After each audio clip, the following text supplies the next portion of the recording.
Let's pull up tier 3 again because, Jay, I wanted to revisit something you said that I can't really wrap my head around right now. Geno Smith, obviously great season last year, finishes in the top 5. I'm not saying Geno needs to be drafted as a top 8, top 10 quarterback this year, but his ADP right now, 129.6. He comes in at 13 for Barry. He's in tier 3. Why does nobody care about Geno Smith going into a year where Jackson Smith and Jigba will be back early in the season, so they have a third wide receiver, they have continuity on the offensive line, they have 2 running backs, a new one that can catch the ball, and Geno is starting to run a little bit more. Nobody cares. Yeah, no one cares, and I think it's largely because Geno's performance did tail off towards the end of last season in terms of his efficiency. He started throwing more picks. He was getting very lucky with interceptions all throughout the year. But from a fantasy perspective, he didn't really tail off because he kept on accumulating numbers. That team throws more than you think. They were above average in pass rate. We're never really doing that under Pete Carroll previously, at least not being known for it. And now he's got more weapons. So, yeah, I think Geno is a very solid starting quarterback option. No quarterback last year had more 2-touchdown passing games than Geno Smith. He was tied for the most among quarterbacks. He had 8 different games with at least 20 rushing yards, too. So, again, like he's sneaky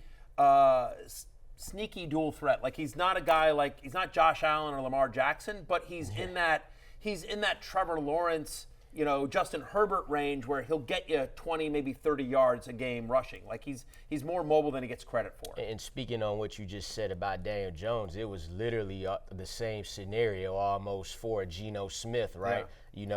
He was battling with Drew Lock. Like, a year ago, we're talking about him or Drew Lock. Yeah, right. Like Daniel Jones, like Geno, he didn't get his 4 years with the Jets or whatever. So this dude battling with Drew Lock wins the job. Pete Carroll made it seem like it was a close quarterback battle, but then you see Geno play, and it's clear that it wasn't. So he gets his contract. So maybe like a Daniel Jones, well, not maybe, like a Daniel Jones second year coming in, knowing he's a starter, new contract.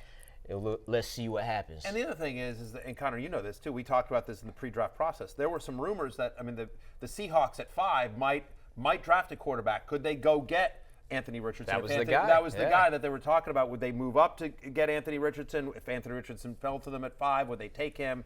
There was Will Levis talk. There was a lot of Will Levis rumors out there too. So the fact is, they didn't draft a crazy. I understand it's all crazy. Like it was crazy disrespect to Geno and Anthony Richardson. Like, like they need to be quarterbacks on their own. Right. Like, come on, this dude just threw 30 TDs. That's crazy. But the fact is the Seahawks did 2 things. To your point, Lawrence, they didn't draft a quarterback, and they gave Geno big money. They gave him real, market value money for a starting quarterback in the NFL. And so, and then they said, hey, we're going to go out and we're going to add to the offense. That's right? the key. Right? Not just JSN, but also Zach Charbonnet. They added pieces to this offense with high draft capital. Yeah, he always gives you just a little bit on the ground. He chips in with 25 rushing yards. I don't really understand why he doesn't run more because he seems to look very smooth while doing it, and he does have pace, but that is always just something that he adds in, and I think that one of these years, the Geno will sneakily add in some more rushing touchdowns, which will boost him over guys like,